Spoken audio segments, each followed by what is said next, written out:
We'll go ahead and get started. So just an injury update here. Tyler Croft will be limited at practice today, and then Andre Roberts and Taron Johnson, neither of those two will practice today. The vet days will be Lorenzo, John Brown, and Ty Nasecki.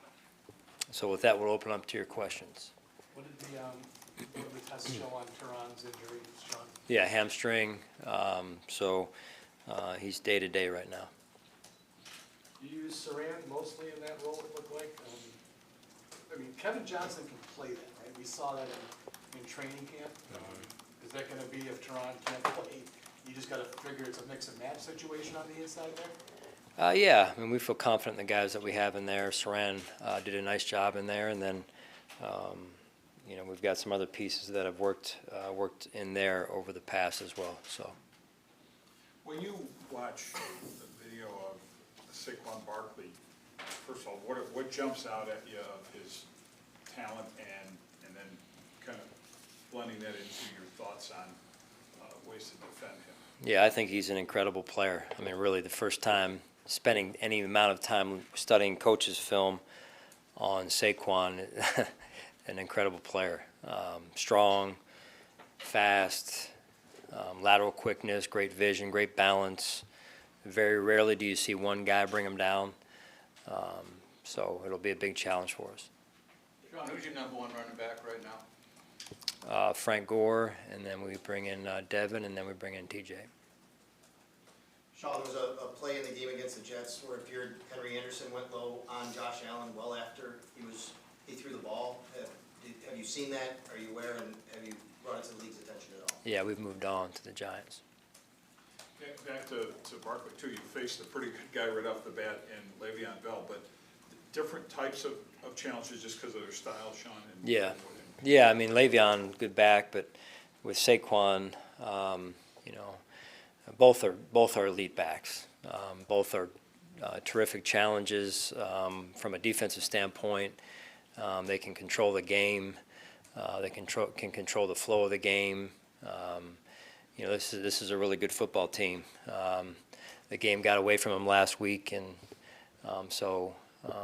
which sometimes games tend to do that once in a while. But it's a really good football team, the number one ranked offense in the preseason, and then I think top 5, top 6 overall in the first week of the season. So good challenge, really good challenge. Sorry, Yeah. Sean, because of the kind of scheduling quirk, is there some strange advantage almost to going right back to MetLife after you just played there a week ago?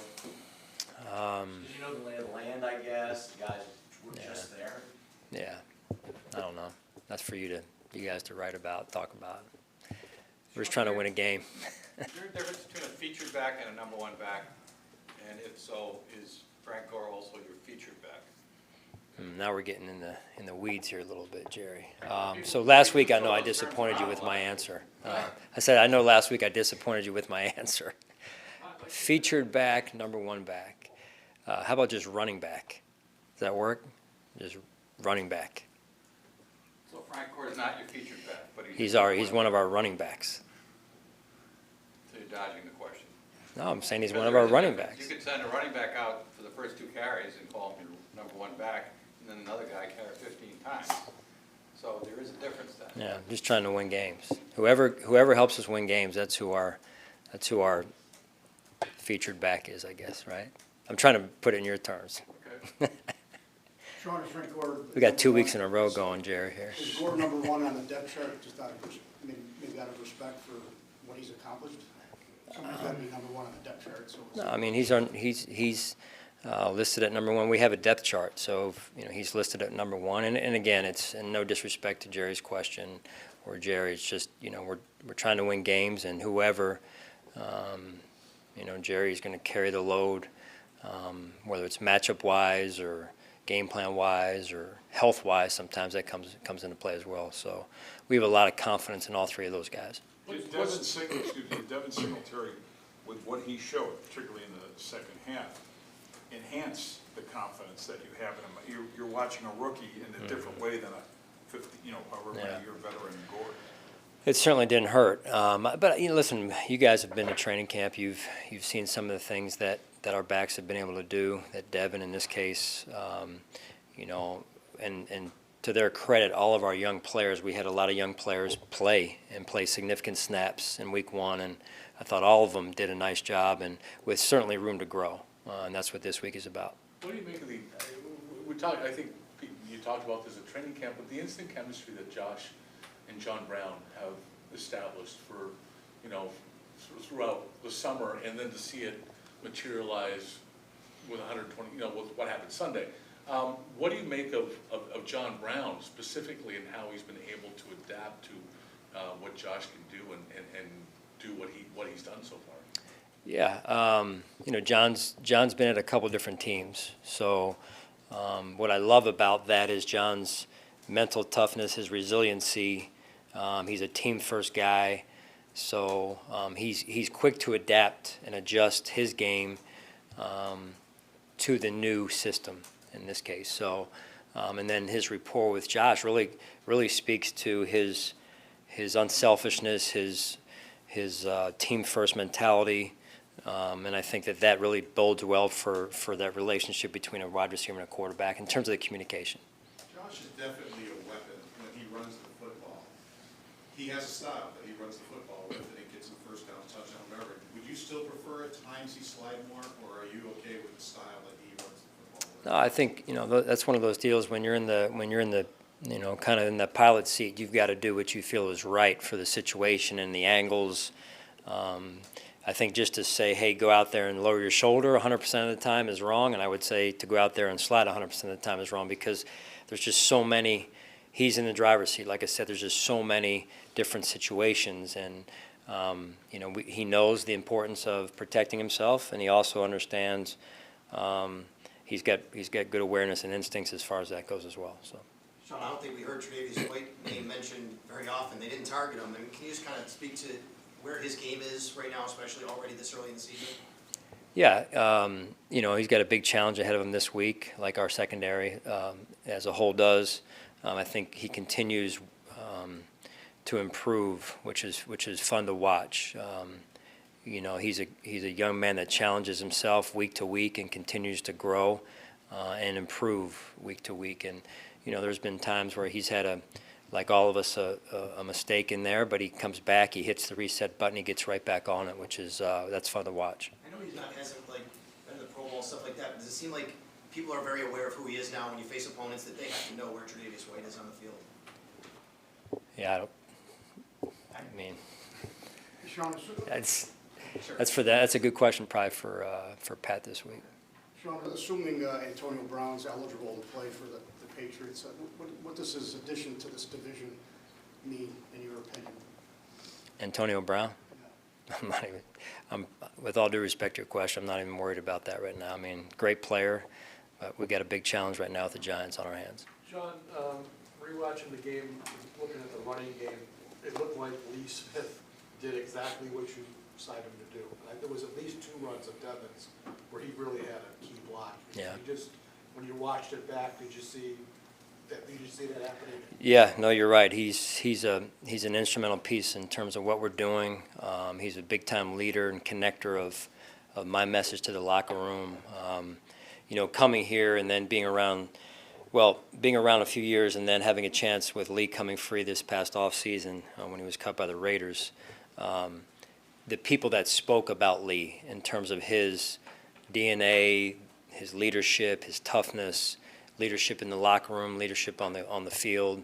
I've got a chance now for X amount of months to be around that, and it's everything they advertised, you know, just in terms of who he is, and he's a big piece of our team.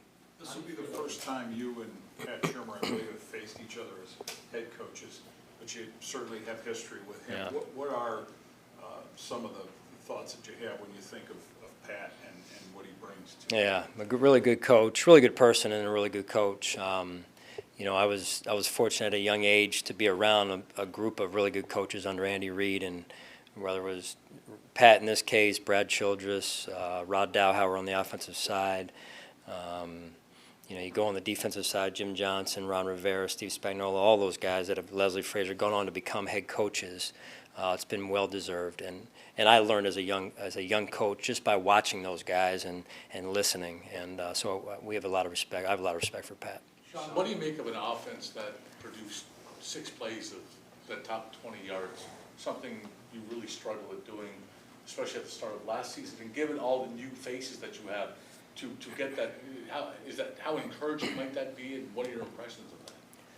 Yeah, it's encouraging. I thought we did some good things, but we've got a big week ahead of us just in terms of what our next step is in our growth process here. So they do some things defensively that create problems, and it's a new opponent for us as well, just in terms of a unfamiliar opponent. So we've got a lot of work to do. Sean, last year, Excuse me. last year your defense was one of the best in the league against opposing tight ends. What kind of challenge does Evan Ingram present this week? Yeah, very good player. Elusive in space, good route runner. They do some different things with him in terms of reverses and things like that. So they find ways to get him the football. So that'll be a challenge for us. Just trying to defend all that he brings to the table. Do you prepare with the thought that maybe you'll see both quarterbacks? To a point, Josh. I think we do that every week. This week will be no different. I don't anticipate that being any different in terms of knowing and preparing for the skill set of both. But really, putting most of our time into the number one quarterback. Yeah. So listen, Eli Manning. You just turn the tape on, and he is, from preseason to the first week of the regular season, he's having a phenomenal year. I spent a lot of time going against him years ago when I was in the NFC East, and to me, he's playing as good as he's played, and that's a credit to him, a credit to what they've done schematically as well. We have a lot of respect for Eli. Sean, how do you feel your 2 young tight ends going to Brooklyn your first NFL game? Yeah, those were the pieces I talked about with the other young guys and everything. So, to come out and do what they were able to do, I think this week will be big for them in terms of taking another step, playing faster, getting the game plan down, a little bit more than they did last week, and then improving on fundamentals.